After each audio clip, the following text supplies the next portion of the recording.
اعوذ باللہ السمیع العلیم من الشیطان اللعین الرجیم بسم اللہ الرحمن الرحیم اللہم صلی علی محمد و آل محمد وعجل فرجہم۔ جہان علم سٹی آف نالج اکیڈمی سے آپ کے بیچ بیان آپ سے مخاطب ہیں۔ السلام علیکم ورحمۃ اللہ وبرکاتہ۔ ہم آپ کو پیارا گھر کے بارے میں کہ انسان کا گھر اس دنیا میں کیسا پیارا، کیسا اچھا، کیسا سکون کا ہونا چاہیے، اس کے بارے میں بتا رہے تھے، آپ کے سامنے ویڈیوز اپلوڈ کر رہے تھے۔ اب اس منزل پہ آ گئے کہ جہاں پہ پروردگار عالم ارشاد فرما رہے ہیں، سورہ اعراف آیت کا نشان ہے 179، وَلَقَدْ ذَرَأْنَا لِجَهَنَّمَ كَثِيرًا مِّنَ الْجِنِّ وَالْإِنسِ لَهُمْ قُلُوبٌ لَا يَفْقَهُونَ بِهَا وَلَهُمْ أَعْيُنٌ لَا يُبْصِرُونَ بِهَا وَلَهُمْ آذَانٌ لَا يَسْمَعُونَ بِهَا أُولَئِكَ كَالْأَنْعَامِ بَلْ هُمْ أَضَلُّ أُولَئِكَ هُمُ الْغَافِلُونَ۔ یعنی کیا پروردگار عالم ارشاد فرما رہے، بہت ہی خوبصورت بات یہ ہے کہ ایک انسان جو تفکر نہیں رکھتا، عقل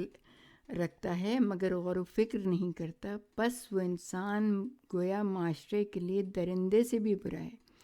وہ انسان جس کی فطرت مردہ ہو، کبھی ایک انسان اپنی جنسی جبلت کو مار ڈالتا ہے، کبھی مذہبی جذبے کو مار ڈالتا ہے، تو اس کے اندر ایک افسردگی کی کیفیت پیدا ہو جاتی ہے۔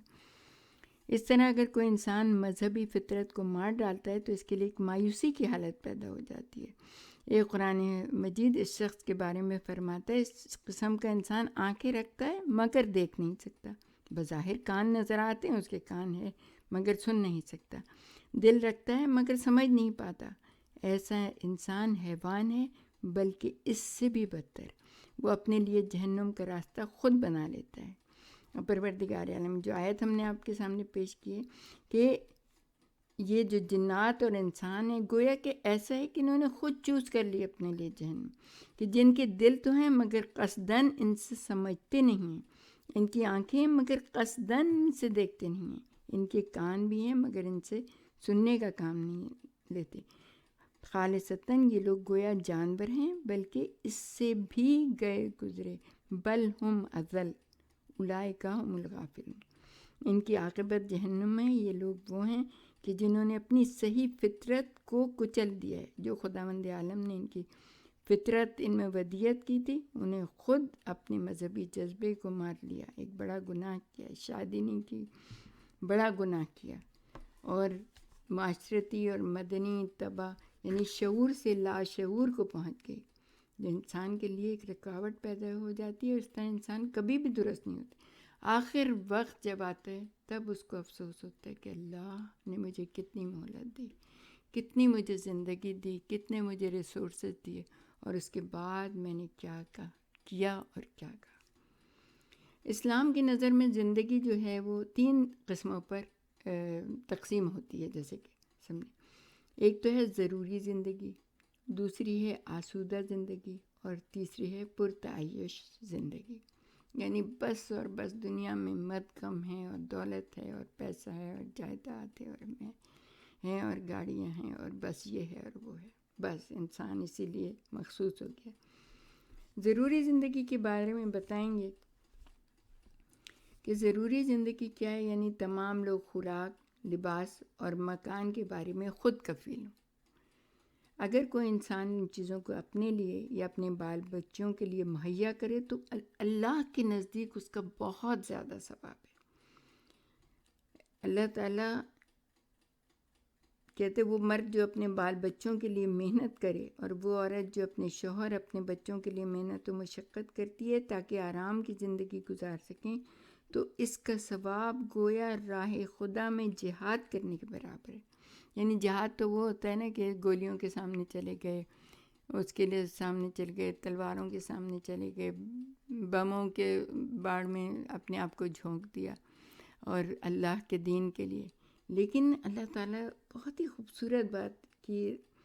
القادو علی عیالہ کالمجاہد فی سبیل اللہ۔ یعنی اپنے بال بچوں کے لیے محنت کرنے والا اس مجاہد کی مانند ہے جو راہ خدا میں جہاد کرتا ہے۔ کتنی بڑی بات ہے، آپ تصور کیجئے کہ وہ شخص جا رہا ہے، صبح سے شام تک محنت مزدوری کر رہا ہے، اپنے بچوں کے لیے کھانا لے کے آ رہا ہے، اپنے گھر میں سکون چاہتا ہے، بچوں کو روتا ہوا نہ دیکھے، بچوں کو سکون سے دیکھے، بچے کھائیں پئیں سے کھیلیں، ان کی صحتیں اچھی ہوں، اللہ تعالیٰ یہ چاہتا ہے۔ تو اگر ایسا شخص جو اپنی ضروریات خود پوری کر سکتا ہے تو اس کے لیے واجب ہے کہ وہ کام کرے اور دوسروں کے لیے بوجھ نہ بنے۔ اگر کوئی شخص اپنے بیوی بچوں کو محنت کر کے راحت مہیا کر سکتا ہے لیکن سستی اور کاہلی سے کام لے تو ایسا کرنا اس کے لیے حرام ہے۔ بیوی کے جو حقوق ہوتے ہیں، جو اپنے زوجہ کے حقوق ہیں، وہ حقوق الناس میں سے ہیں۔ پس زندگی کی ضروری لوازمات انسان خود مہیا کر سکتا ہے تو حاصل کرنا اس پر لازم اور واجب ہے۔ ہاں، اگر البتہ وہ کوئی اپاہج ہے، مریض ہے، اپنی جگہ سے ہل نہیں سکتا تو اس وقت حکومت اسلامی پر لازم ہے کہ اس کو ضروریات زندگی فراہم کرے۔ اگر حکومت اسلامی نہیں کر سکتی تو پھر تمام مسلمانوں پر واجب ہے کہ دوسرے نادار اور بے کس لوگوں کی مدد کریں۔ قرآن مجید کی ایک آیت ہے جس کے بارے میں آپ سب خصوصاً خواتین اس ماہ مبارک رمضان میں یعنی کہ جو آنے والا ہے وہ ضرور خیال رکھیں، کیونکہ سورہ طلاق کی ایک آیت ہے، آیت کا نشان ہے 7، وہ آپ پڑھ لیجیے گا۔ ہم اس کا ترجمہ آپ کو بتا رہے ہیں کہ گنجائش والے کو اپنی گنجائش کے مطابق خرچ کرنا چاہیے، یعنی کہ جتنا ہو اس کے پاس اتنا وہ خرچ کرے، اور جس کی روزی تنگ ہو جتنا اللہ نے اسے دیا ہے اس میں سے خرچ کرے۔ اللہ نے جس کو جتنا دیا ہے بس اس کے مطابق تکلیف بھی دی ہے اس کو، یعنی تکلیف شرعی کا مطلب یہ ہے کہ تکلیف شرعی جو ہوتی ہے نا، شرعی جو پابندیاں اور جو باتیں آپ کے اوپر واجب ہیں، جیسے جو جتنا کمائے اس کے اوپر یہ ہے کہ وہ اپنے بیوی بچوں کا خیال رکھے، اپنے گھر والوں کا خیال رکھے، اس سے زیادہ نہیں کہ وہ کہیں سے بھی رشوت لے، کچھ بھی لے اور بیوی بچوں کے لیے سب کچھ لے کے، یہ تو سخت گناہ عظیم ہے، اور اس کے لیے خواتین کو خاص طور پہ خیال رکھنا چاہیے، کیونکہ ان کی جو یہ لگائی ہوئی آگ ہوتی ہے نا کہ کہیں سے بھی لاؤ، کیسے بھی لاؤ، ہمارا پورا کرو، کہ اس فلاں شادی میں یہ پہننا ہے، میری بہن ایسے کپڑے پہننی ہے، میری بھابھی ایسے کر رہی ہے تو مجھے بھی یہ سب کچھ کرنا ہی۔ اللہ تعالیٰ نے اس کو، یہ بہت سخت گناہ ہے کہ رشوت گناہ عظیم ہے۔ اس کے لیے امام حسین کا ایک جملہ تو ہم سب کو یاد رکھنا چاہیے اور اسی سے ہم بچ سکتے ہیں، ورنہ اور کوئی چیز دنیا میں حرص و حوث جو ہے نا وہ آگے سے آگے شیطان کا کام ہے، لے کے چلی جاتی ہے۔ کہ امام نے ارشاد فرمایا، آخری خطبہ جو امام نے دیا، سب کچھ کہنے کے باوجود جب دیکھا کہ یہ لوگ اپنی جگہ سے ٹس سے مس نہیں ہو رہے اور کہہ رہے ہیں کہ اگر ہم آپ کو تب چھوڑیں گے جب آپ یزید کی بیعت کریں گے، تو امام نے کہا کہ ہم اپنے الفاظ میں جیسے سمجھانے کے لیے آپ کو کہیں کہ امام نے کہا کہ تمہارے پیٹ میں، تمہیں میری باتوں کی سمجھ اس لیے نہیں آ سکتی کہ تمہارے پیٹ میں لقمہ حرام ہے، اور لقمہ حرام کیسی چیز ہوتی ہے کہ شریعت کہتی ہے اگر ایک لقمہ بھی حرام کا چلا گیا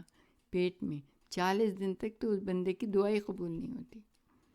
تو یعنی کتنی سخت چیز ہے کہ ان کی آنکھیں تھیں مگر دیکھ نہیں رہے تھے کہ یہ رسول کا نواسا ہے، شریعت اسی کے ساتھ ساتھ چل رہی ہے۔ ان کے کان تھے، وہ امام کی بات کو سن رہے تھے لیکن سننا نہیں چاہتے تھے، کیونکہ ان کے پیٹ میں لقمہ حرام تھا، ان کے پیٹ میں رشوت تھی، ان کے پیٹ جو حسد تھا، جو حرص تھا، وہ ان کو امام کی بات کو سمجھنے کا